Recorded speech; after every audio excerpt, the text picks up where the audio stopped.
कामगारों के लिए भी मोदी सरकार ने खास ऐलान किए हैं, जिसके तहत अब 21,000 की सैलरी वालों को 7,000 का बोनस मिलेगा। वहीं गैर संगठित क्षेत्र के कामगारों को पेंशन का फैसला भी काफी अहम है। इन ऐलानों से कामगार वर्ग काफी खुश नजर आ रहा है। चलिए ये रिपोर्ट भी आपको दिखाते हैं।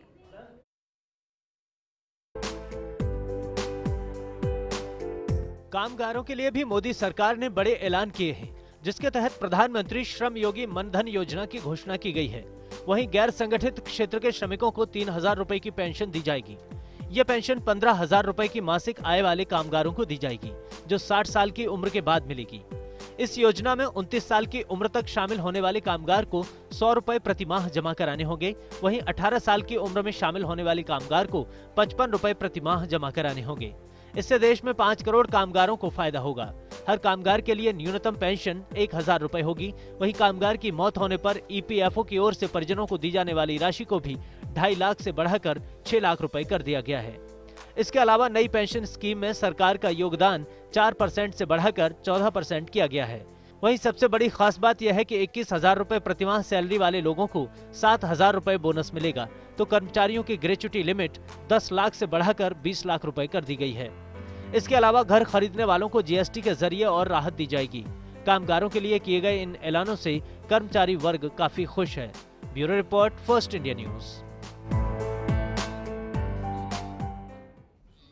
तो बजट पेश करते हुए केंद्रीय मंत्री पीयूष गोयल ने आधी आबादी के लिए भी कई अहम ऐलान किए हैं। तो वहीं गांव और गरीब के लिए भी ऐलान करते हुए मोदी सरकार ने हर घर को मार्च 2019 तक रोशन करने का वादा किया है।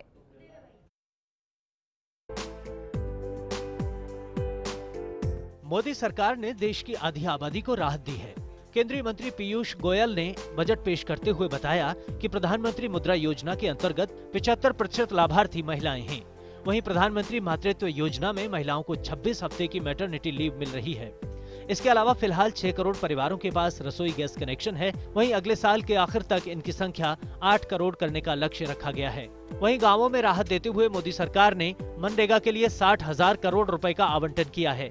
मार्च 2019 तक सभी परिवारों को बिजली कनेक्शन देने का टारगेट रखा गया है। सौभाग्य योजना के तहत ये बिजली कनेक्शन मिलेंगे। वहीं गरीबों के लिए संस्थानों में 2 लाख सीटें उपलब्ध होंगी, ताकि सरकारी नौकरियों और शिक्षा में 10% आरक्षण से दूसरे आरक्षित वर्गों पर असर न पड़े। वहीं अगले 5 वर्ष में 1 लाख डिजिटल गाँव बनाने का फैसला लिया गया है।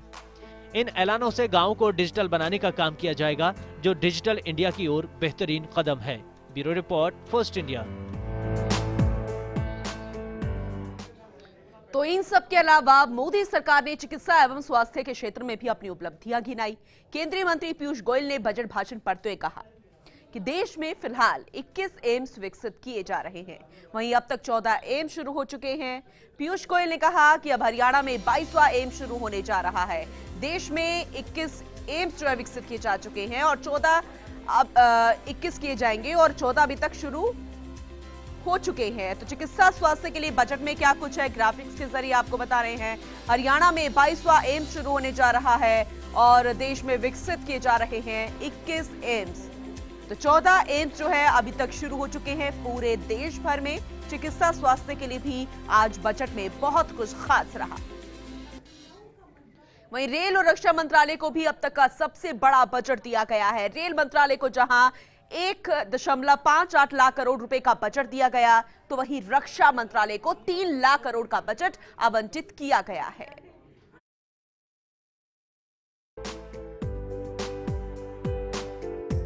इस बजट में रेलवे को भी बजटीय आवंटन में वित्त वर्ष 2019-20 के लिए 64,587 करोड़ रुपए दिए गए।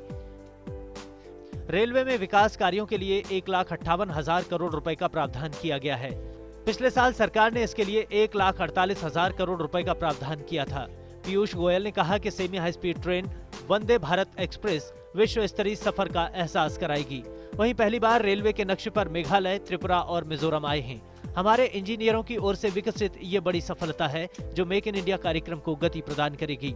वहीं रेलवे का परिचालन अनुपात कम होकर वित्त वर्ष 2019-20 में 95% हो गया है, जो वित्त वर्ष 2018-19 में 96.2% था। रेलवे के लिए इन ऐलानों से मेक इन इंडिया का सपना साकार करने की ओर कदम बढ़ाए जा रहे हैं।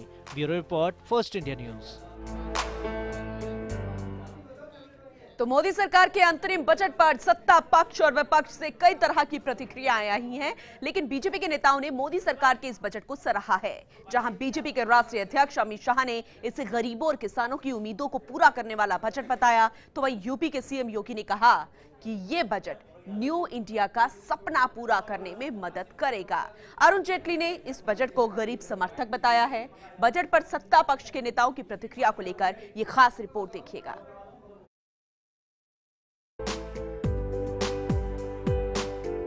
वित्त मंत्री पीयूष गोयल के द्वारा पेश किए गए अंतरिम बजट की सत्ता पक्ष ने जमकर तारीफ की है। प्रधानमंत्री मोदी ने कहा है कि इस बजट में सबका ध्यान रखने के साथ साथ सभी वर्गों को राहत देने की कोशिश की गई है।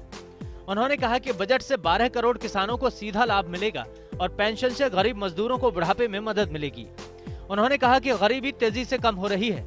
इस बजट से 3 करोड़ से ज्यादा मध्यम वर्ग के टैक्स देने वालों को 30-40 करोड़ श्रमिकों को सीधा लाभ मिलना तय हुआ है। ये बजट न्यू इंडिया के लक्ष्यों को प्राप्त करने के लिए देश के 130 करोड़ लोगों को नई ऊर्जा देगा। इस बजट में 12 करोड़ से ज्यादा किसानों को, 3 करोड़ से ज्यादा मध्यम वर्ग के टैक्स पेयर परिवारों को और 30-40 करोड़ श्रमिकों को सीधा लाभ मिलना तय हुआ है। बीजेपी अध्यक्ष अमित शाह ने बजट पर प्रतिक्रिया देते हुए कहा कि ये समाज के हर वर्ग को राहत देने वाला बजट है। उन्होंने कहा कि किसान, मजदूर, मध्यम वर्ग को प्रधानमंत्री नरेंद्र मोदी से जो अपेक्षा थी वो इस बजट से पूरी होगी।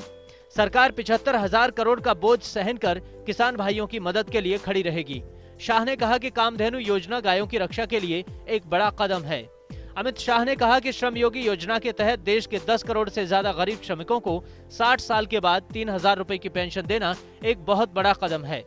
गांवों को डिजिटल करने का फैसला भी ग्रामीण भारत के विकास में बड़ा कदम साबित होगा।